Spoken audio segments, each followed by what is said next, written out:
Welcome to Category Visionaries, the show dedicated to exploring exciting visions for the future from the founders who are on the front lines building it. In each episode, we'll speak with a visionary founder who's building a new category or reimagining an existing one. We'll learn about the problem they solve, how their technology works, and unpack their vision for the future. I'm your host, Brett Stapper, CEO of Frontlines Media. Now let's dive right into today's episode.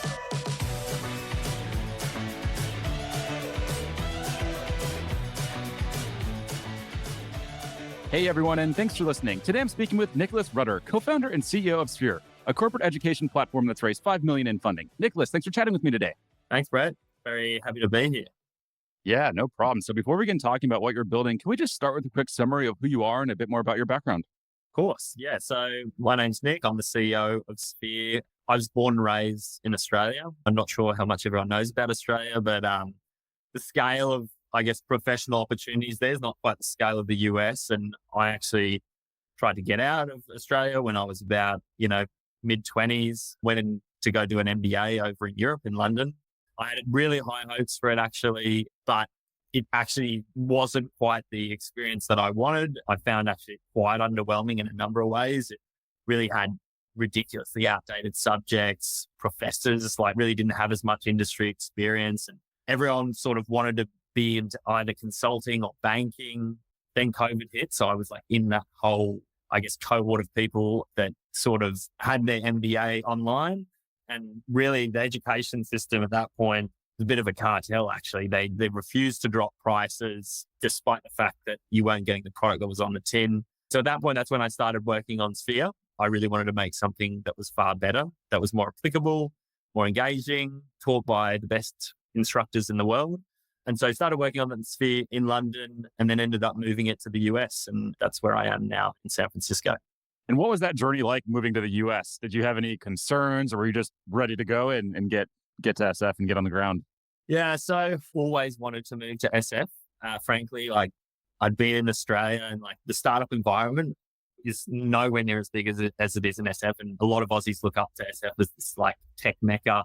I'd always wanted to go there, hadn't had the chance. Started working on the business in London and a lot of our customers were coming from the US anyway. So it was the perfect opportunity to jump over. Me and my co-founder literally dropped everything. He was working in Oz at the time.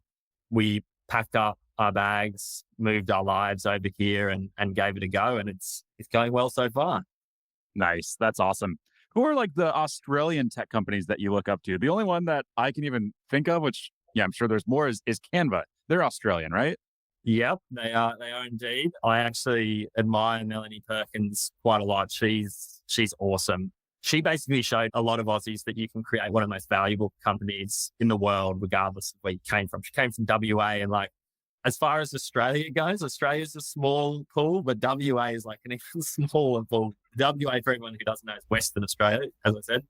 So I really admire what she's done with Canva. It's just a bit of a juggernaut now. And I also admire the fact she did it with her husband. I think it would be super hard if I think of me and my partner starting a company. I don't know if I could do that, but she's managed to do it well. But I will also say there's been lots of other amazing Aussie companies. And actually, our current investor, Felicis, has backed a lot of them. So they backed Canva. Culture Amp is an Aussie company. Atlassian, another one. And there's some up and comers as well, Dovetail. So yeah, there's lots of good talent in Oz. They tend to jump over to the US though, because they want to get out of the small bubble of Australia. Yeah, that makes sense. To say, I will say though that it is one of the most beautiful countries in the world, and it has so much going for it. And I do think the startup scene is getting better, but I think it's still got a ways to go. Do you ever plan on returning to the homeland and moving back to Australia? Is that the long-term goal? I would love to do that. I mean, that's what Atlassian did, right? They sort of came here, they grew it, came here to SF, they grew the business, and then they sort of relocated the whole HQ back to Sydney. And, Mike Cannon Brooks and Scott Farquhar, I never know how to pronounce his name, Scott. But anyway, they're very involved in Aussie politics now and very big icons over there. I'd love to build a business here and bring it back to Oz because frankly, the quality of life there is pretty hard to beat. Surfing, sunshine. Yeah. Nice. Love that. Another thing I wanted to ask you about is just the fact that you're here in SF. And as we talked about in the pre-interview, I'm here as well. When I moved here 6 months ago, a lot of my friends who don't live in SF were asking, what's wrong with you? Have you lost your mind? Have you not seen in the news what a shithole it is, and the homeless and the drugs and all of that type of stuff? You moved here, you said, what, 2 years ago, which Yep. I'm guessing was even worse back then. So did you have a lot of people asking, what are you thinking moving there? Or was it pretty obvious and clear, what was guiding your decisions? I did have a lot of people questioning what our decision. We were going there when everyone was leaving. It was like right at the end of COVID, there was all these headlines around the mass exodus of SF. But as I said, I'd always wanted to give it a shot. And so I wanted to come here and check it out. And frankly, my journey with Sphere has had me explore the Australian startup ecosystem, the British startup ecosystem. But I've got to say, honestly, it doesn't even compare to San Francisco. Obviously, we were helped going into the Y Combinator batch. That does help get attention of investors. But the sheer volume and number of VCs means that terms are far more agreeable for founders. Whereas in London and in Australia, you tend to see basically a collection or like a group of VCs being the top VCs. They get all the deal flow and then they push pretty average terms to founders. And just comparing what those terms were between that and SS, it was a stark difference.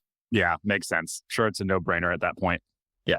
2 questions we like to ask just to better understand what makes you tick as a founder. First one is, what CEO do you admire the most and why? And we already talked about Canva, so it can't be someone from Canva. Canva was literally the one that I had picked, so that's interesting. But yeah, look, I would say then the other one, again, going off the Aussie line, Mike Cannon-Brooks, I would say is someone that I also look up to. It's hard not to look up to people that have come from where you're from. Like they've sort of come from very normal backgrounds. They've built something that is a globally recognized company and product. And, they come back to Australia, they bring jobs back, they help build the startup ecosystem in Australia. So for me, I really look up to those founders, the Atlassian founders and the Canva founders as well. Nice. Those are good call outs. Did you follow, I guess he's in SF as well, Michael Dunworth? Do you know him? I do not know Michael Dunworth. Who's he the founder of? So he started Wire, I believe is the name. And they had that kind of devastating news. I think they sold for $1.4 billion or something like that. And it was all over or there was some news in Australia that I read about, the Aussie founder moved to the US, came back, walked away, I think with like 400 million. So it was all over Aussie news. And then the deal got pulled and they ended up not selling. And I think the company's closed up. So random side note, but I was just following that story a couple months ago and thought that was just pretty brutal. That is definitely brutal. But yeah, unfortunately, I wasn't following that story. Definitely not fun. Definitely not a happy ending there. Yeah, it's tough. All right, now let's talk books. So is there a specific book that's had a major impact on you? And this can be a business book or it can be a personal book that's just influenced how you view the world. Yeah, I'm going to take it down a level of grandioseness and it'll be a shout out to a recent one that I led and it had a big impact on our business. And that's Pete Kasanji's book, Founder-Led Sales. Basically, so just for context, Pete Kasanji basically is a very reputable person in the sales space, sort of has a community called Modern Sales Pros and has written this book, which is all around like sales strategy, GDM strategy for founders. And I read it over actually the Christmas that's just gone and pointed out all the things I was doing wrong as a founder, sort of driving the GTM motion in my business, gives you a step-by-step guide on how you should be running sales at the early stage. Yeah. And for me, the key takeaway that I took was how important it was for me to be really driving that GTM. I felt like I was already doing it, but really making sure that you're on all the demo calls, making sure how to set up a good sales telemetry system. So like tracking your metrics across the whole funnel. And then also like, what are the key sales assets that you want and that you should be having, you should be creating and improving upon. So for us, it's massively improved go to market in a very short space of time. So that's had a big impact on the business for sure. And how far out are you away from having to transition from founder-led sales, would you say? I think we're pretty close. So at the moment, we've closed a number of enterprise deals, or I've closed a number of enterprise deals. And this is something actually that he covers in his book, like when should you bring on first sales hire? we actually just brought on our first sales hire, again, because I closed, 20 to 30 of these larger scale enterprise deals. And that's the rule of thumb is about 20, from what I hear from my advisors and other founders. And I think even when you bring that person on, you still want to be driving the effort and, have that salesperson ghosting you, seeing how you're doing it. And yeah, I think for me, when is the point, I guess, when that new sales hire takes over? I think we're still a ways away. I think we still have some things in the go-to-market that we need to finalize, just around creating that repeatable playbook that you can just put more people on. I don't think we're quite there yet, though. So basically, yeah, when that person takes over, will probably be, I would say, another couple of months from now. Is that scary, that idea of having a salesperson take over these conversations and having sales happen without you? I think it comes down to hiring the right person and sort of having them ghost you enough so that they're very confident and, clear on what the playbook and the angles are.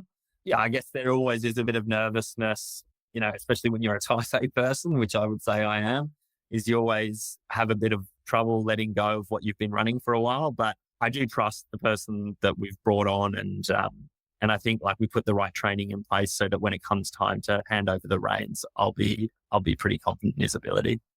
Nice. Very cool. And now I know we touched on the origin story there at the start, and it really blended together with your personal journey. So let's just talk about the product. So what are customers paying you for, and what does the product do for them?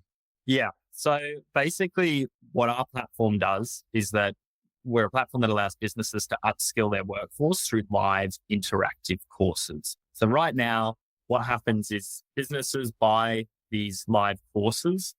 As the name suggests, they're synchronous. So learners and professionals who are coming into the courses can ask questions. They join with a community of other professionals. So they're also learning from the challenges that their businesses are facing. And the content is very hyper targeted to learning a functional skill for a particular job. So we tie all the course objectives and learning objectives to moving the needle on a business KPI. So the whole idea is that businesses sending their courses, their people through these courses, they're going to get an economic ROI. And we actually work with companies where they'll share data pre and post the course on those KPIs to be able to show uplift. So that's really what the businesses are coming in for initially. Then on top of that, they get access to a broader platform where so on top of the live courses, they get an asynchronous content library around the particular topics, which includes templates, job aids that learners can take to their business, apply to the current challenges they're facing. And then on top of that, we also have an alumni community. So it doesn't just stop after the course finishes. You get ongoing access to a broad range of over 3,000 professionals, all in similar roles, and exclusive alumni events with other leading ML and AI experts. And sorry, the other thing that I should have maybe clarified is a lot of what we focus on right now is technical skills around machine learning, data science, and data engineering, which is a very hot topic and something in a lot of demand from enterprise at the moment. Yeah, I can imagine. And can you define what interactive means to you? Is that just, they can send emojis and thumbs up that they like what they're seeing? They can comment and speak with each other as they're listening into the instructor. What does interactive mean? Yeah, so interactive really revolves around this idea of live cohort-based courses. So people join these live sessions. The sessions are usually 5 sessions across 3 weeks. That's the average course structure. And what happens is they'll join those live sessions and they'll be live with the expert who will be delivering content, but also there'll be activities within those sessions as well. So you're able to ask, so as the expert is delivering content, you can ask questions, which is a natural thing that you want to do when you're learning. You'll also be engaging in exercises where you'll be working with other cohort members to apply the learnings. So it really is something that it's a two-way sort of interaction and experience. Whereas the old school e-learning, the Coursera's and the Udemy's of the world, it's very one way. It's just video on demand. You're working through modules and there's no interaction with other people or the instructor. Makes a lot of sense.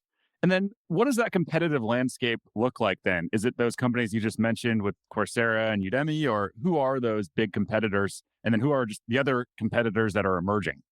So the three big buckets: in-house training, it's a big one. So basically a lot of companies will look to develop their own content, but obviously that's expensive. It's time consuming. They're only limited to the experts that they have within that company.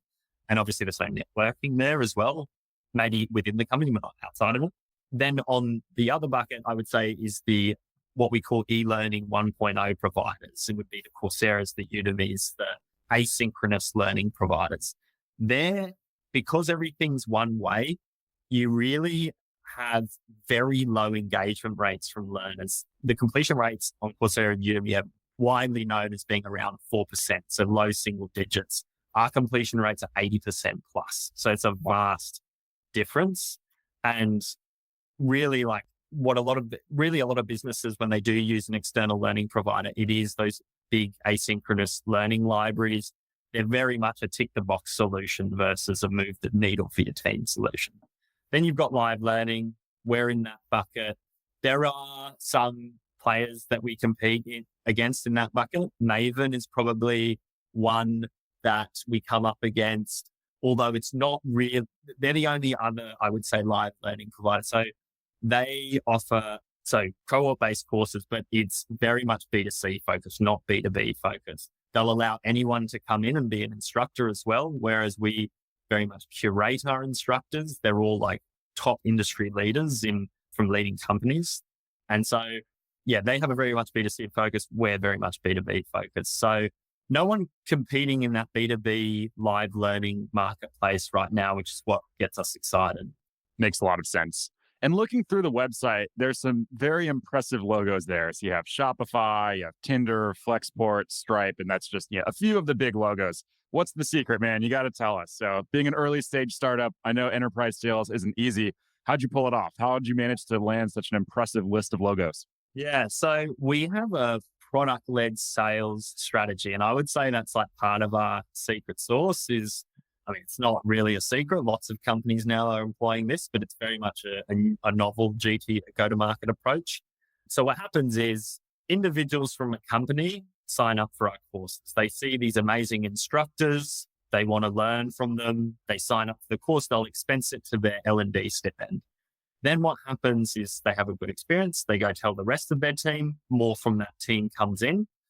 And then what happens is you start to accumulate a certain number of people within a business. So we tend to, our sort of magic numbers around like 10 to 12 people within a business. That's when the sales team will come in. So previously me, but now me and my sales and my account execs will come in and then have the conversation with the business. Like, look, you've already spent 20, 30K with us. You may as well jump on an enterprise subscription. You get a discount on all courses in the library, plus a number of other value add features. So when we go in for the enterprise sale, we actually already have leverage because we're basically pointing to the 20 or the 10 to 15 people that have already spent money on it. So that's something that has helped a lot in the conversations and has helped us move quickly through sales cycles. Did you know it was going to be PLG from day one when you launched the company, or did that just naturally kind of develop as you were bringing it to market? It naturally developed, to be honest. When we first started, it was quite B2C focused. Then we just noticed that, the topics that we were sort of creating courses around were just drawing in a professional crowd. 80% plus of people were using their L&D stipend. And we just were looking at the alternatives to what these businesses were buying for employee upskilling. And they were so lackluster. People literally weren't using them. And we were like, look, this is a great opportunity to, I guess, disrupt those incumbents. And that's what we did. And then the thing that's even more exciting is the areas that we focus on now, which is AI, ML, data science. Like, that field is changing so quickly that our model, which is live courses where we can spin up those courses quickly, allows us to produce fresh content in a roughly like a 2-month period. Whereas the Coursera's and the Udemy's of the world will need to take 9 months to create a course. They'll spend $250,000 per course, and they just can't compete with the speed to market that we can basically execute on. And I know you sell, or learning and development departments are, I'm guessing, the decision makers. Is that correct? It's not quite. So what happens is actually we sell to team leads. So when we go in for the enterprise subscription, it's normally the team lead that we're selling to because they're the ones that care about functional skills. I would say that L&D have more of a focus on compliance and leadership training, but often what will happen is the team lead will bring in an L&D person to help execute the transaction, but really the decision is made by the team lead. For bigger deals where you're starting to go across multiple different teams in a business, that's when you're dealing with central L&D. So it's a progression. You go like individual, team lead, and then L&D. And does L&D report to HR, or who does L&D typically report to in these big, massive organizations? Is it part of HR? Yeah, so typically it changes business to business, but L&D will typically report to HR. There are sometimes, some caveats to that, but that is normally the status quo. And over the last few months, have you seen buyer behavior change in any way? Obviously, the whole tech ecosystem is going through some changes right now. Have you felt any of those changes, or have there been any changes for you in terms of buyer behavior? Yeah, there has. So everyone is very well aware of what's going on in AI right now. There is obviously a bit of a tectonic shift happening with GPT-4 on the horizon. Everyone's seen the hype around ChatGPT, but some of our instructors who are at the forefront of AI are basically saying that's the tip of the iceberg. So in terms of how that's translated to buyer behavior, who we normally sold to, let's say for the last year and a half, it's been forward-thinking tech companies, usually Series B plus, where there's an L&D budget in place. But with this whole wave of new artificial intelligence coming, that is not only going to impact how engineers work, but also how salespeople work, how content works, how finance works. There's going to be a lot more larger, more traditional businesses looking to upskill and leverage artificial intelligence so as to not get left behind. And we're already starting to see that. So that's exciting to see. It's a wave that we're definitely riding, and we're very well positioned for it because AI is not just going to be a plug and play thing. Businesses are going to have to learn how to leverage AI in their jobs in order to have the competitive edge. Otherwise, they will get left behind. So that's something we're really excited about, and we're seeing a shift happening right now. Nice. So you must have been pretty stoked then. When did ChatGPT come out? Was it November last year? I think it was this year, I believe. What? I don't know the exact date, but I believe it was a couple of months ago, or it may have come out a little earlier. But yeah, definitely there's a huge amount of hype now. I mean, we did go to the OpenAI offices this week. It was a YC founders event. And yeah, as I said, there's some extremely exciting things in the works. And I think that's why we're certainly doubling down in AI, and we're looking forward to helping upskill businesses around the world to take advantage of it. Nice. I love it. And when it comes to market categories, how do you think about your market category? Is it corporate education? Is it live learning? Then depending on what it is that just disrupting or transforming an existing category, or is this a category creation play for you? Yeah, so we see ourselves in the corporate education space. It's been dominated by the traditional e-learning players, Coursera's, as I said, the Udemy's, the plural sites, but they've largely just been a tick the box solution. And I think businesses are cottoning on to the fact that no one's using them. And there is this demand for a more engaging learning experience that has an economic ROI for businesses, that actually makes learners feel more engaged than sitting in the dark room clicking through modules. So that we see ourselves as disrupting that space. And then also, again, as I mentioned in my previous question, hitching ourselves to this whole wave of AI that those traditional players are just going to take a long time to get any content up and running for. What excites you most about what's coming with AI? Obviously, I feel like there's been buzz around AI for the last 5 years, but there was nothing really tangible there, at least from my perspective. It didn't seem like there was anything tangible. ChatGPT seems very tangible. Yeah, my mom was asking me about it. People can actually touch this technology and play with this technology. So just looking at AI, what excites you most about what's to come? What excites me the most is that the use cases are now just so real. Take a classic example of a software engineer. There is this fable of the 10x software engineer, and everyone wants to get that 10x software engineer in their business. Every software engineer going forward is going to work with an AI. And that AI is going to make them 10 times more efficient. By virtue of that, if the whole team learns how to leverage that, you will have a business that will be at a far huger advantage than a business that doesn't take advantage of that. And that is sort of, I guess, the shift that we're on right now. I think before in AI, like it was all around tinkering with models. There was obviously some great use cases, but now it's just becoming widespread. Now it's becoming available to the masses. I mean, it really has a huge impact on business, as I mentioned in that example, but also for the individual as well. I mean, think about how search is going to change. Like it's been dominated by Google, but now you've got basically a speech interface that could effectively give you everything you need. I mean, there's obviously lots of things to consider there, and it's not going to totally change everything overnight. But what excites me, is just the use case ability and the fact that there are just so many use cases and opportunities of, I guess, the models that people like OpenAI are releasing. And as I said before, it's just the tip of the iceberg. There are much more interesting things in the works, and it seems like we're on a bit of a new wave here, and something that could be equivalent to what happened when the internet was first launched. Totally. It's such exciting times. It's exciting times when people are having a genuine conversation about how Bing could compete with Google.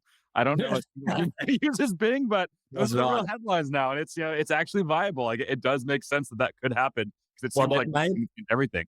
Microsoft has just made some very wise decisions there. I was reading an article in the Washington Post that was written by, it was a guy who was quoted in it called David Hart. He's a very notable prompt engineer at the moment. Prompt engineering is a very hot skill area right now because that's one of the key skills in generative AI. So it's something we're very focused on. But anyway, this article was basically talking about how, Google could go down in history as the company that had such a massive accumulation of like amazing AI talent that have all gone elsewhere to start their own businesses. Whereas, Microsoft has made some very wise choices to keep it in-house. So, I don't know what's to come, but I'm not sure what's going to happen and who's going to be the winner, but it's definitely exciting times.